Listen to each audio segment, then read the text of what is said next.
There's a poet, an Indian poet from the 1600s, name is Tukaram. I'd like to read you a brief poem translated by Daniel Ladinsky that he wrote. I was meditating with my cat the other day, and all of a sudden she shouted, "What happened?" I knew exactly what she meant, but encouraged her to say more, feeling that if she got it all out on the table, she would sleep better that night. So I responded, "Tell me more, dear." And she soulfully meowed, "Well, I was mingled with the sky. I was comets whizzing here and there. I was suns and heat. Hell, I was galaxies. But now look, I am landlocked in fur." To this I said, "I know exactly what you mean." What to say about conversation between mystics?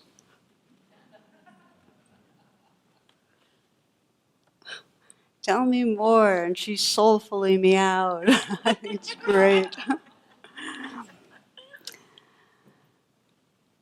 So I love it because it has such a poignant way of expressing this this way that we all remember and forget that there's something we might feel a sense of expansiveness and openness, and in a moment we can get triggered to go, and all of a sudden we're confined back in that familiar self again. And after I read that, I was reminded of one of my earliest kind of transpersonal experiences. I don't even know how old I was, 8, 9, 10, where I started imagining and sensing that I was living inside this bubble, and there was all these thoughts and things happening inside me, yet in some way there was something out there, some consciousness, something bigger, but I couldn't get out of my bubble. And that stayed with me for a number of years. And it's very much what I find a kind of archetypal experience that many of us have, where we're trying to get out of an enclosed space, a trap. It's in dreams, it's in myths. Um, it's one of those pervasive senses of being kind of in some way cut off from something and trying to find our way back. And in a way, it's really the major theme of all spiritual life, that there is something more, we intuit, and we're in a process of waking up to it. And we can sense when we're not living inside the fullness and the wholeness and the truth. There's a story some of you might remember about a young boy who his mother was pregnant, and after she had her baby, his little sister, he asked if he could spend some time with the infant, and he did. He went to her cradle, and the parents were outside the door listening, and what he said to this little infant was, "Please tell me about God. I'm beginning to forget." So the Buddha taught, and this is probably the most kind of elegant or simple way of describing it, that our suffering comes from forgetting who we are. That we live inside a kind of trance of an idea of a self, a somebody. And that's, the self sense shifts some, but there's some kind of continuing themes in it. And it's a smaller self that has to do with our roles and the way we think we appear to others and our deepest wants and fears and the way our body is. It's that self sense that we get identified with. And it's the undercurrents are really wanting, fearing. That's the most familiar core sense of the self, the earliest. And so all spiritual paths in some way are offering ways of paying attention and ways of living that help us to wake up from that identity, that confined identity, that landlocked sense. Okay? And the shift in identity, we have it many moments, we just don't really get familiar with it. I mean, there are moments where we feel this wonder at nature, that it's just this amazing mystery of how things are, just being outside, or moments where we feel a real sense of connection with others, or moments when we just get really quiet, and we can sense a mystery that's lurking that we've kind of pulled away from. But the spiritual path is really a sense of tapping into that larger sense of being over and over again until that love, that consciousness, that openness, that wakefulness is more familiar of who we really are than any of the smaller cells we were living inside. That's kind of the essence, as in my understanding. I love the way Sri Nisargadatta puts it, because in a way that larger sense of being means that we're nothing. I mean, we're nobody. We're not identified with a somebody, but we're the whole, everything. And the way he puts it, and I think it's so beautiful, is wisdom tells me I'm nothing. Love tells me I'm everything. And between the two, my life flows. We're going to explore this a little tonight's talk, but just to say that this isn't just Buddhism. This is really every spiritual, mystical path in some way is pointing to this possibility of no thingness. We're not confined or landlocked, and this sense of real belonging to the whole. And you know, when I say every religion, that sometimes it's a sense of the humility or humbleness of, you know, not making ourselves so important. There's a wonderful story during Sabbath services that one rabbi kneels down and puts his forehead to the ground and he's going, I'm nobody, I'm nobody. And the cantor looks at him and thinks, that's kind of a good thing to do. So he puts his forehead to the ground and he starts saying, I'm nobody, real passionate. Well, Ben Shapiro in the fifth row is watching them and he thinks that must be a pretty good idea to do. So he puts his forehead to the ground and goes, I'm nobody, I'm nobody. And the rabbi nudges the cantor. Look who thinks he's nobody,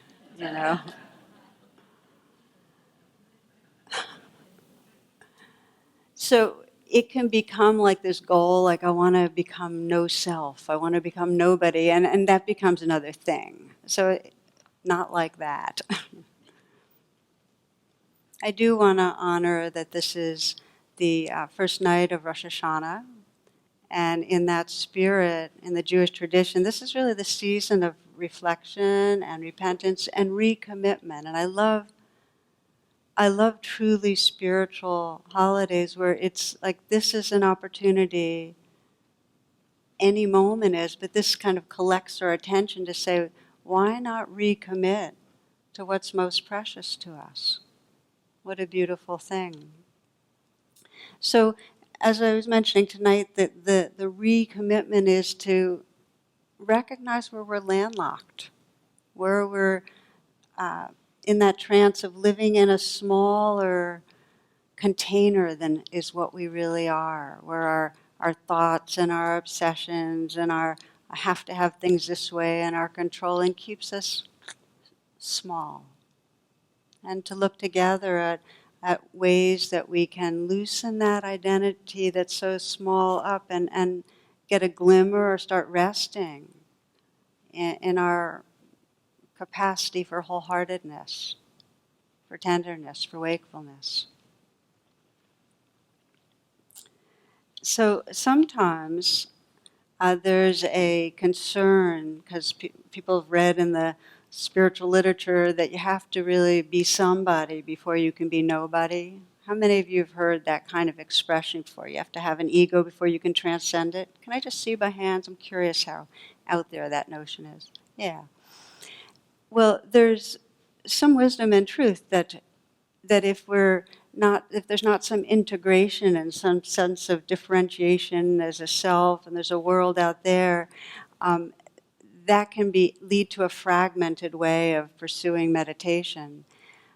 And no matter where we are developmentally, there is a growing recognition that to truly be happy, we have to have some taste of belonging to this love or consciousness or mystery that's larger than the egoic self. Some taste of it. That's what really enlivens us. When we're having a good time, when we're really feeling happy. And I invite you to stop and check this out. When you're really feeling a sense of happiness, contentment, gratitude, if you look behind that, you'll find that there's a quality of presence, of wakefulness, that's making it possible. And it's really the experience of the presence itself that we're loving. Just check it out. So Buddhist psychology focuses us on the ways that we get caught in a small identity, we lose presence, we get tight, and how we open out of that. And in Buddhist psychology, the patterns that we're mostly looking at are the patterns of grasping, how we spend a lot of our day, if we watch, we're kind of going after things, wanting things a certain way, trying to get something, trying to gain some advantage. Most of our thinking, if we're honest, is about ourself and what's going to make us feel better or have us feel good because we got something done or protect us against something that could go wrong.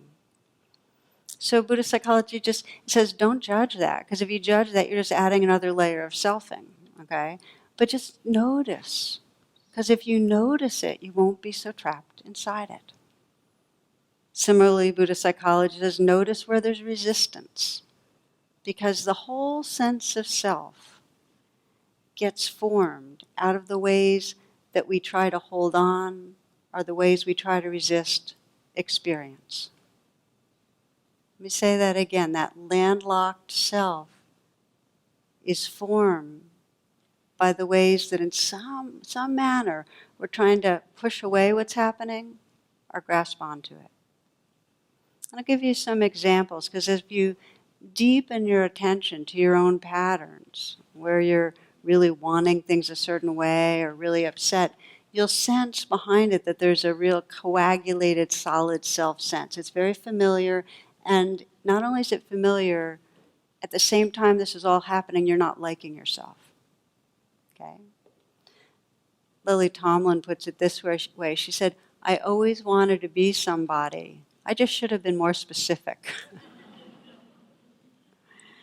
Because being somebody, when we're caught in our somebodyhood, because it's landlocked, because it's not the truth of who we are, it doesn't feel so good. I remember when I went to my first retreat at the Insight Meditation Society, somebody put up this cute little sign that said, self-knowledge isn't always good news.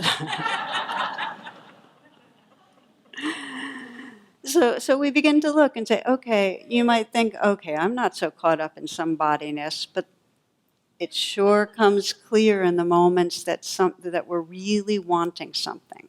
So we start sensing, well, what is it we're really wanting? And for some of us, it has to do with relationship. We want approval from somebody. It's particular. Or we want to be special. Or we want attention in some way.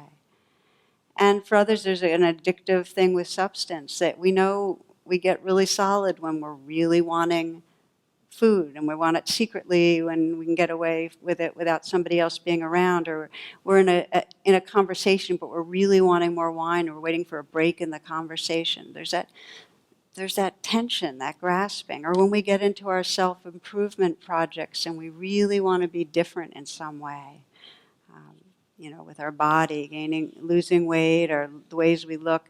There's one story I heard. A guy named Jim divorces at 50, and he's in a kind of midlife crisis, and he says, I'm going to take control of my life. So he gets a fast sport car, and he diets, and he jogs, and he takes a lot of sun baths and new outfits, and then to top it off, he gets a new haircut, and he's walking out of the barber shop when he's hit by a bus. And as he lies dying, he cries out, God, how could you do this to me? At which point, God responds, to tell you the truth, Jim, I didn't recognize you.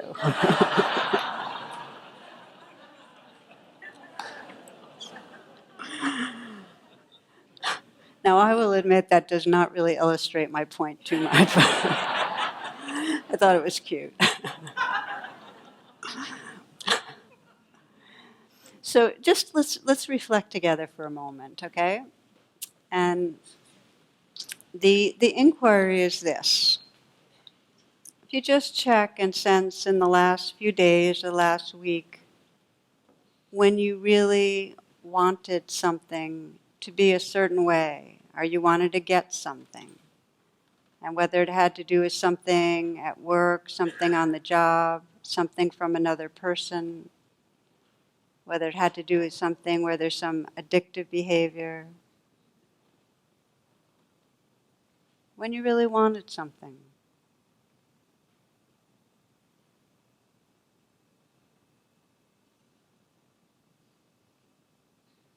And you might even experiment and feel your body and sense when you're really wanting something and play around with this just to get a feeling for it.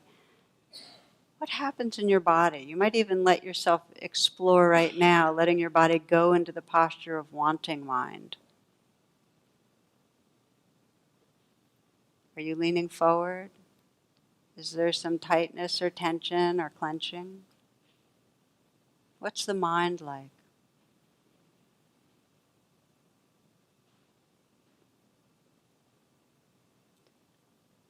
Notice when you're wanting something, what's your sense of yourself? What's the somebody like?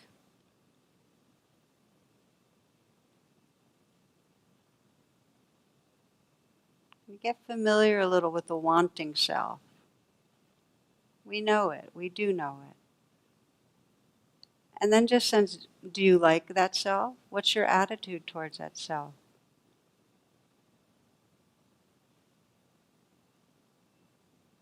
Can you sense what is sometimes called the second arrow? The first arrow is that we're wanting. The second arrow is that we're not liking the wanting. Can you sense that?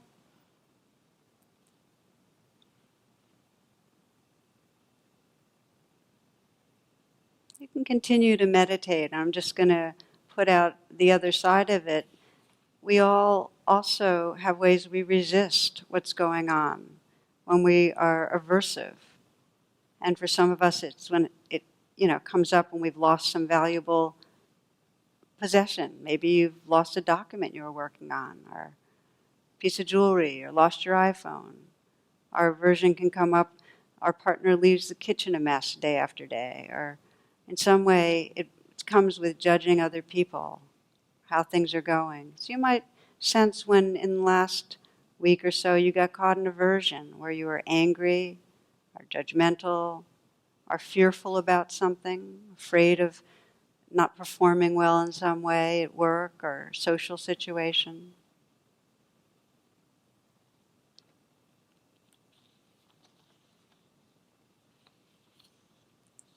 Just take a few moments and let yourself go inside the experience of aversion in a certain situation, the not liking, the fear or the anger, the judgment. And again, play with it, experiment, feel your body. What's your body like when you're in aversion?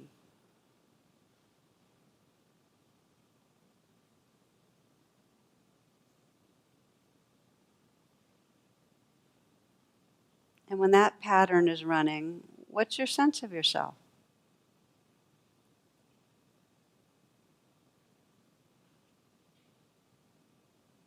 And how are you relating to the aversive self? Do you like yourself? Or can you sense the second arrow?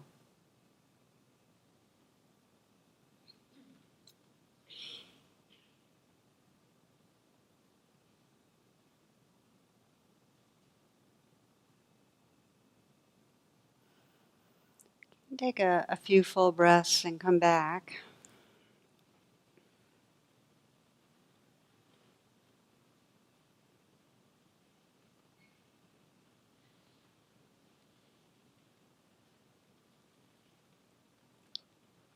As we'll keep on exploring, the key element in being able to awaken from the landlocked self, from the somebodyhood, is really just seeing it. But it's not seeing it in a kind of distant, oh yeah, that's happening way. There's a quality of real gentle interest and friendliness. And we're going to go there. But first I want to say that some of the greatest despair that I encounter in people when I work with them at retreats or otherwise is that sense that the patterns have been going and going and going for decades and decades, that they're really, really stuck in a self that they don't like. That is probably the greatest despair. It's got a kind of hopeless feeling like the patterns are so strong. And the, going into whatever the aversion is and the judgment towards others, or it may be the pattern of, I'm still pushing others away with my neediness, the grasping, and I can't, what am I supposed to do with that insecurity? Or the pattern of controlling other people and how that ends up affecting intimacy, or the patterns of depression or overeating, whatever it is. They seem really, really very locked in. How apologetic we can get, or accommodating, whatever the pattern. So the good news is this, that no matter how tenacious the patterning seems, and this is the truth, it's mutable, it's changeable, that it's a habit. And just as habits are created, habits can be undone. So that our personal identity, this somebodyhood that feels so core, is not really core. It's very strong, but it can be dissolved. We can awaken from that sense of self. And this is at the very heart of the path, a trust that that's possible. And even if we feel like, yeah, but I don't have that trust, just to know that it's possible to awaken the trust if you want to, that can be your prayer. It may be, I don't trust I can ever change, but my prayer is to trust that. Do you see what I'm saying? Even if you're feeling the core problem of, I'm stuck and I don't trust it'll ever be different, if you wish it could be different, pray for it, because in reality, and this is one of the most powerful of the Buddha's teachings, he said, I would not teach you about the possibility of happiness and freedom if it were not so. Trust it or pray to trust it. Because there's something that we long for. There's a love we long for. We long to love without holding back. We long to live in something more whole, more true, more real, more connected.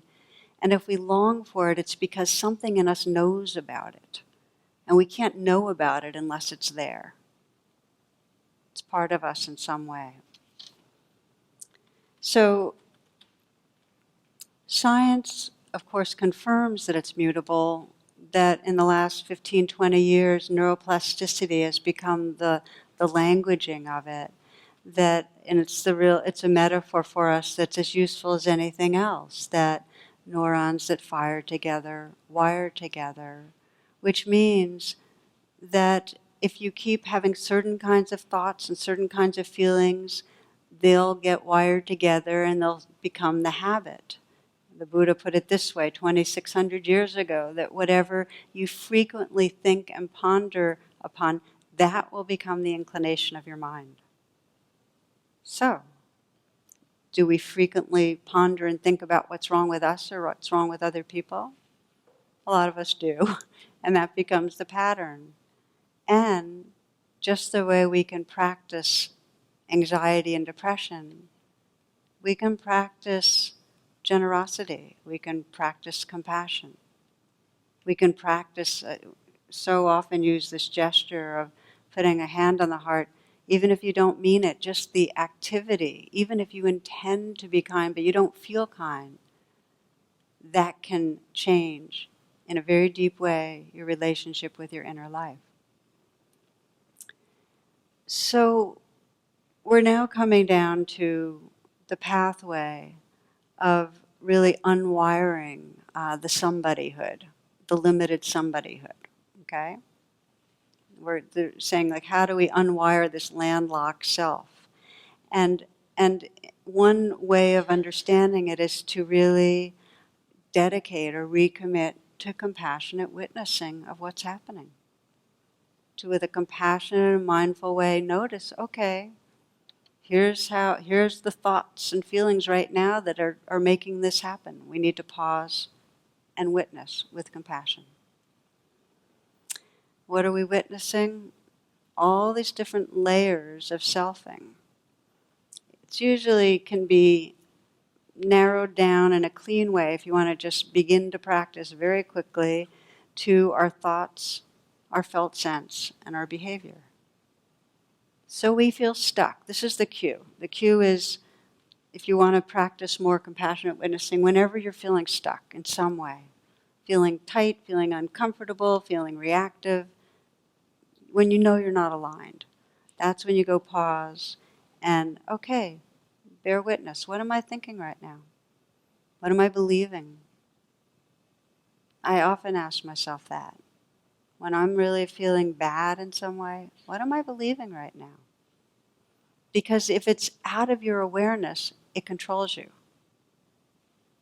But if you can compassionately witness it, you have more choice.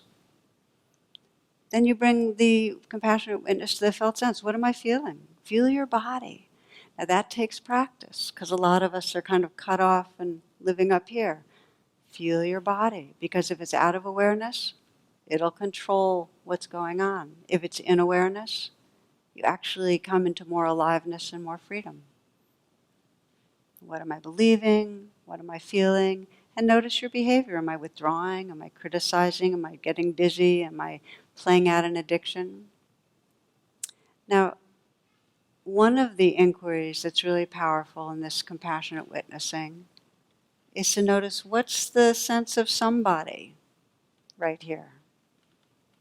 Even as you're listening right now, what's the sense of somebody? Is there a somebodyhood that's listening? Somebody that's trying to catch on to something or isn't sure it fits them? Or what's the somebodyhood? Sometimes it's very faint and sometimes it's really, really acute, very visceral, very easy to find, the somebodyness. If there's strong wanting, strong fearing, really strong, you'll feel it. So the process of compassionate witnessing begins, as I'm just describing, with noticing the thoughts, the feelings, the behaviors. But there's a second piece beyond the recognizing of it that's essential. Because I've been talking about how usually along with somebodyhood, there's a second arrow of, I don't like this person. To unwire it, you have to recognize what's going on and follow that up immediately with a friendly presence. You can't unwire it unless there's a quality of heart in it. It's just essential. You can use a gesture, as I often do. You can use words. You can just simply have the intention to hold what's happening with kindness. But the witnessing has to be compassionate witnessing. I'm going to give you some examples in a few moments of how we use this, but I want to just give you one more piece for compassionate witnessing. So you've recognized it. Okay, I'm having judgmental thoughts and I'm feeling a squeezed feeling in me and I'm pulling away, or I'm about to write an email that's not nice. So you witness all that, right? And then you immediately forgive it. You go, it's okay, sweetheart, or, in some way you do your offering kindness. Then the third piece, I sometimes use the word drop. You just, okay, rest back again, let go. Come back into presence, re-establish presence with your senses right here, right now. Come right into the center of now, because in the moments that you come fully back, you'll sense a real transparency to the somebodyhood. You can't find the self when you're really, really resting in presence. Okay, so those are the three elements. Witness it, recognize, okay, here are the patterns going on. Offer friendliness, and then relax back into your senses. And the somebody gets very transparent. And that's all you need to do, by the way, because the idea is not to vanquish somebody. It's just to remember the light that shines through. Okay? Okay, here's your example. I have a couple of examples of this. Part of the inspiration to talk about somebodyhood and the landlocked self and then the freedom around it was that I've been traveling for about 3 weeks. And I find that traveling shines a light on our somebody conditioning in a really interesting way, because we're out of our normal environments, the normal routines that trigger us. So in a way, we're not as much inside the familiar sense of who we are. Especially for me, I was in Italy, and very different environment. I wasn't in my normal roles. And so there was a sense of kind of an amorphousness of who I was anyway. But what's interesting about traveling, because the familiar identity can get much more porous, is that when you get triggered, it's very clear that you've come back into your somebodyhood.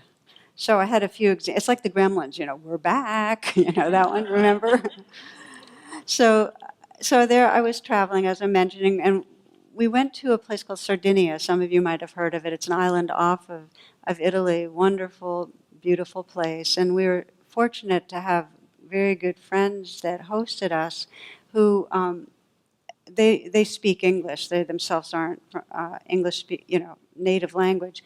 But they arranged a picnic for us with their friends that are locals there, many generations back, Sardinians. They're all Italians. None of them spoke any English. So Jonathan and I were the only English-speaking people, and the only ones that really could communicate with us were our two friends. These folks are really eager to introduce us to their traditions. Everything at that picnic they grew or they made themselves. And so there we were in this beautiful spot high in the mountains where just shepherds over the centuries had used this place, a meadow and flowers and, kind of idyllic. And so I'm going to tell you different ways somebody sprung into action during this picnic. And at first, somebody kind of coagulated because it became clear that they're telling some really funny jokes. Everybody was doubled over, but I had no idea what they were talking about. And people would say things to me and try to bring me out. And, I'm generally glad to talk, but, I didn't know a word of Italian. So I started getting into that sense of not just cluelessness, but something's wrong with me or feeling inadequate or incapable because I was the outsider.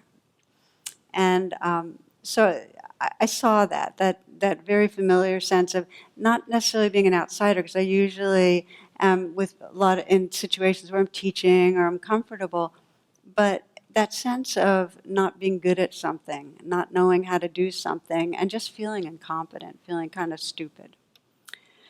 Got tight. So then, okay, this is somebody here. So I just felt that kind of somebodyhood, and I just breathed with it, and I was kind of kind and kind of let go some. And then we got playful. In Spanish, I know a little bit of Spanish, so we use Spanish as our in-between language. And through the time, it was amazing how much understanding could happen. So that's somebody, that incompetent somebody, still didn't know what I was doing, but it was fine. Then the hours started passing. Now, I'm an introvert, and I usually only do a little bit of social stuff, and I'm not one for too much hanging out. But this started going on and on and on, and I started realizing this would be a whole day. And and I also had in my mind I wanted to do a hike and go swimming. So my controller, the person has a map of time in her mind and has a control idea, we're doing this, but now we're doing this, and then we're doing that. That somebody came up. So I had to work with that somebody and let go and forgive her for being there and just go with the flow. But then time started disappearing and it got very fluid. Food was really lovely. They brought it out, the grilled veggies and the homemade ricotta and the homemade breads. And I really loved it. And then another course came out and I realized this was the first course of about 8 courses. And the homemade wine, they were drinking wine starting at 12:30, and I barely ever drink wine because it gives me a headache. But, when in Rome, so I was doing a little bit of this, a little bit of that. But I was getting really neurotic because, I don't eat certain things, and they all wanted me to eat everything. So my, kind of eating disordered neurotic self started shaping up. So then I had to be with that one.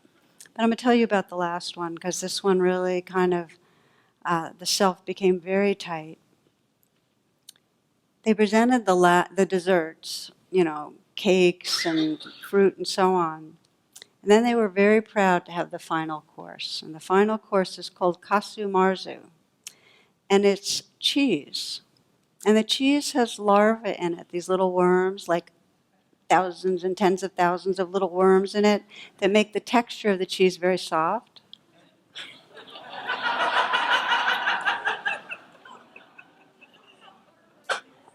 So I was supposed to eat this kasu marzu stuff with the little worms crawling in it.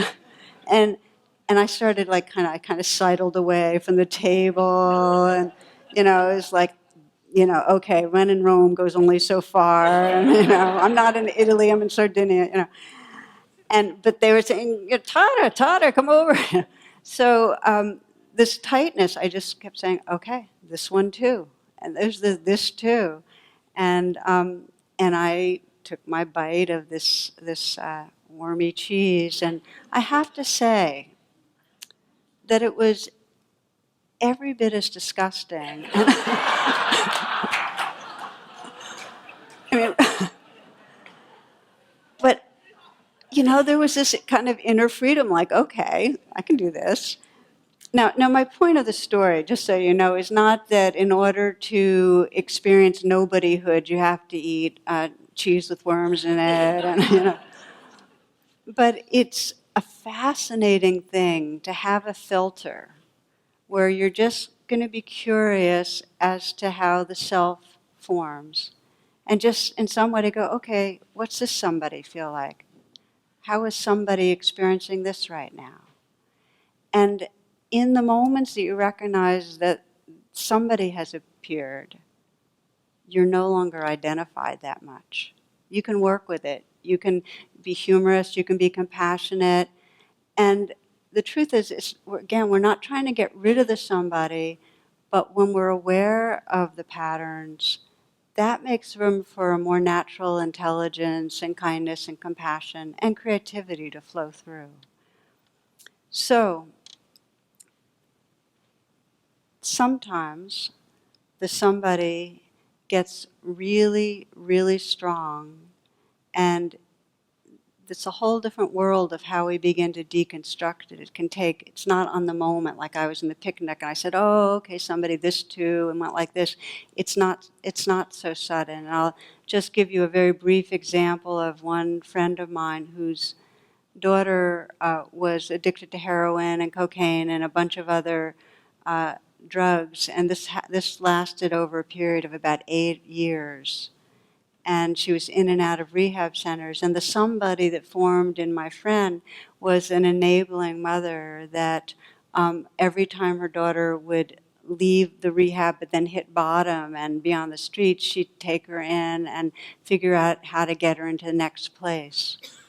And so that was a somebody that was really hooked, really scared her daughter was going to die, and just her only behavior was, I have to help. I mean, she knew that she was enmeshed, but this was the somebody that was really, really solidified. And it took many, many months of feeling the pain of what was going on for her when she'd imagine surrendering and just handing it over, in some way taking this somebody and saying, okay, Mother of the Universe, you deal with this, I can't do it.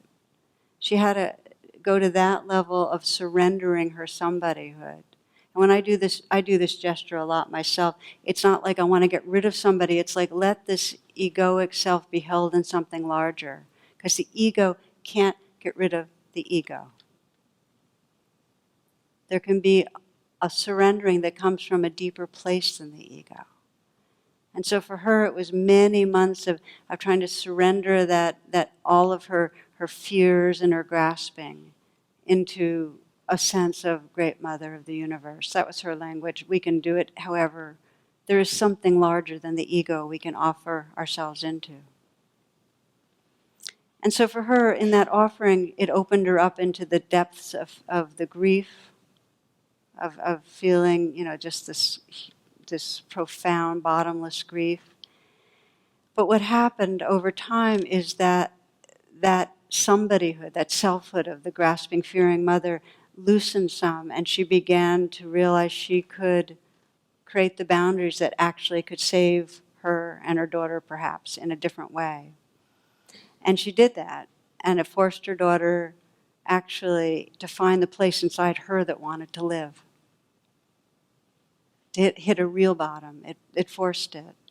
And this story ends, it's never ended. They're still alive, but is happy at this point because her daughter did go through the process of recovery. Doesn't always work out in a happy way, but the truth is we can't find the most creative, intelligent, and compassionate response until we hand over the somebody and give ourselves access to a more universal energy that can flow through us. So again, I want to say we're not trying to get rid of the ego. We need kind of the egoic self to strategize and navigate and move us through and be the one who banters with other people or be the one in a role that is an authority in some situations and a student in others. We need the egoic self. But the egoic self, if we think that's who we are, is primarily going to be driven by fear and wanting. If we can remember the nobody, the wholeness of who we are, if we can remember that field of awakeness and tenderness and mystery that's really our source, then the somebodies that emerge through us will be filled with that light and that intelligence. In a few moments, we're going to do a practice of compassionate witnessing. But I just want to invite you in an informal way to practice, because this can be such a powerful filter as you move through the day, to just begin to notice when there's been a coagulation into a self sense that's really smaller than who you are. I mean, you can just say, is this really who I am? Notice it. Notice the kind of thoughts and feelings that feel most familiar. This is the somebodyness. Is this really who I am? And you can make it a practice informally when you're doing activities that don't involve a lot of thinking, like when you're washing the dishes, or if you go for a walk, or you're taking a shower, or driving. Just have the intention, I'm going to notice when there's a somebody that arises, when certain feelings or reactions happen. And you can even use the word somebody, just very gently. Okay, somebody has arisen. And get curious and get kind, because often there's a bit of self-judgment with it. Last thing I'll mention before we practice is the key moment when we really dissolve the identification with somebody is when, through our senses, we're fully here. When we're not living in any narrative, when the sounds are here that are right now arising, and there's a listening, and there's a feeling of the life in the body. When there's just this simple awakeness and openness, there's no ground for somebody to stand on. It's groundless. Most of the time, we're living in a map that has time, there's a present and a future, and we're on our way somewhere. Most moments, we're doing a task that we're trying to get done, and we're on our way somewhere. And in those moments, there's some interference, if we're believing in that self that's on the way, that stops us from really living in this dynamic beingness. So I want to read you a poem, and then we'll practice. This poem is called Talk About Walking by Louis Gander. Where am I going? I'm going out for a walk. I don't know where except outside. Outside argument, out beyond wallpapered walls. Outside, wherever it is where nobody ever imagines. Beyond where computers circumvent emotion. Where somebody shortens specs for rivets for airframes on today's flights. I'm taking off on my own 2 feet. I'm going to clear my head to watch mares' tails instead of TV. to listen to trees and silence, to see if I can still breathe. I'm going to be alone with myself, to see how it feels to embrace what my feet tell my head, what wind says in my good ear. I mean to let myself be embraced, to let go feeling so centripetally old. Do I know where I'm going? I don't. Or how long or far I have? No idea. No map. I said I was going to take a walk. When I'll be back, I'm not going to say.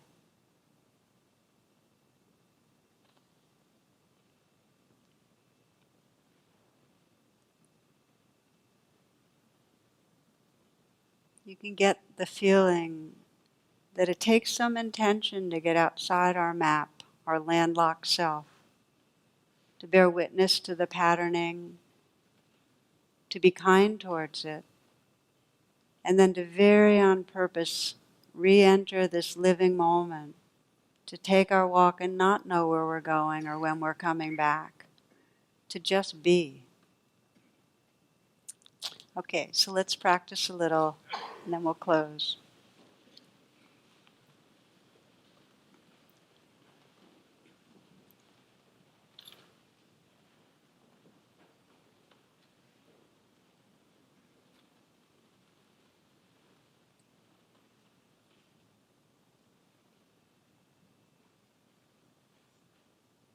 So as you come into stillness and close your eyes, I'd like to offer the words of Rilke, who says, "Let everything happen to you, beauty and terror. Just keep going. No feeling is final." So just let everything happen to you. See if you can rest as this openness that this whole world is playing in. Sense how out of the silence pours sound.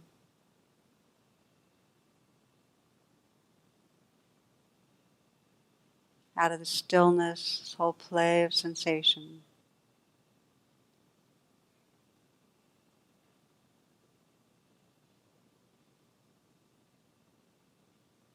Just let everything happen. Let life be just as it is. Senses awake and open. Being that openness.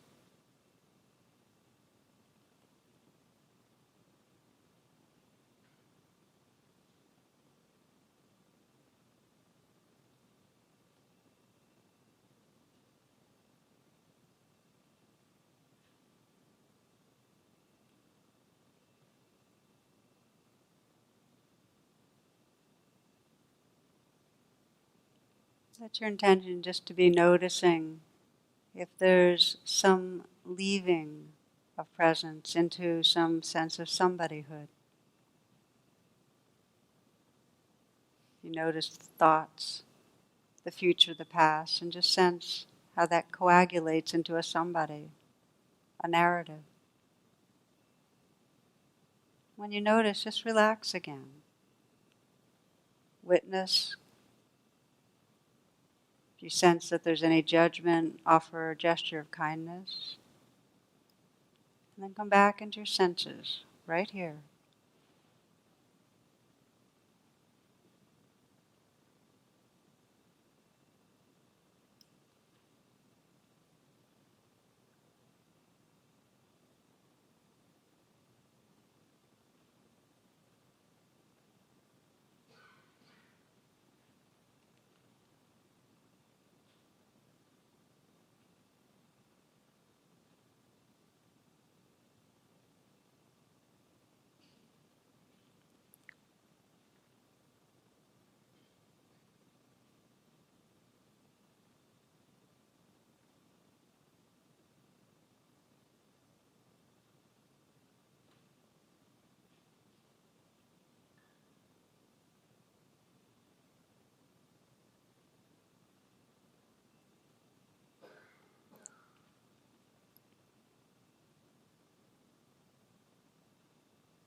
Sense what it means to come back right here to the center of now.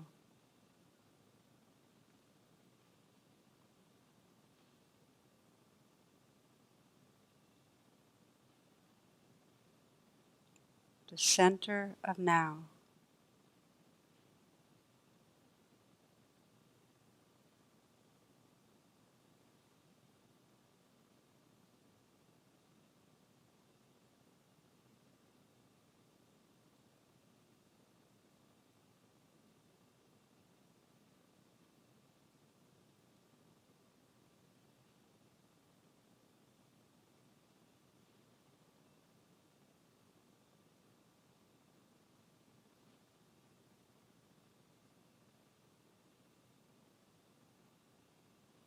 In this wakeful presence, is there any sense of a self, of a somebody?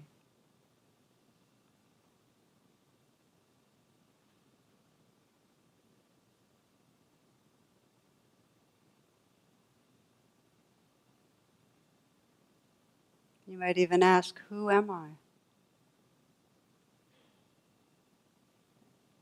And then not to think, but rather relax back and sense the center of now.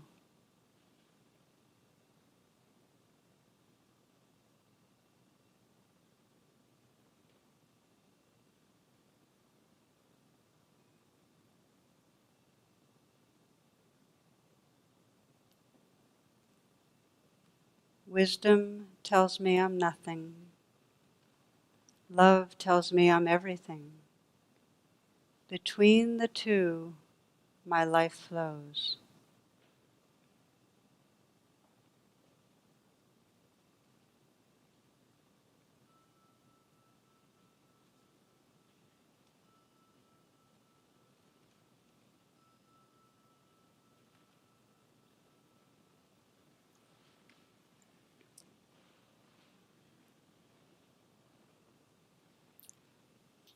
Namaste. Thank you.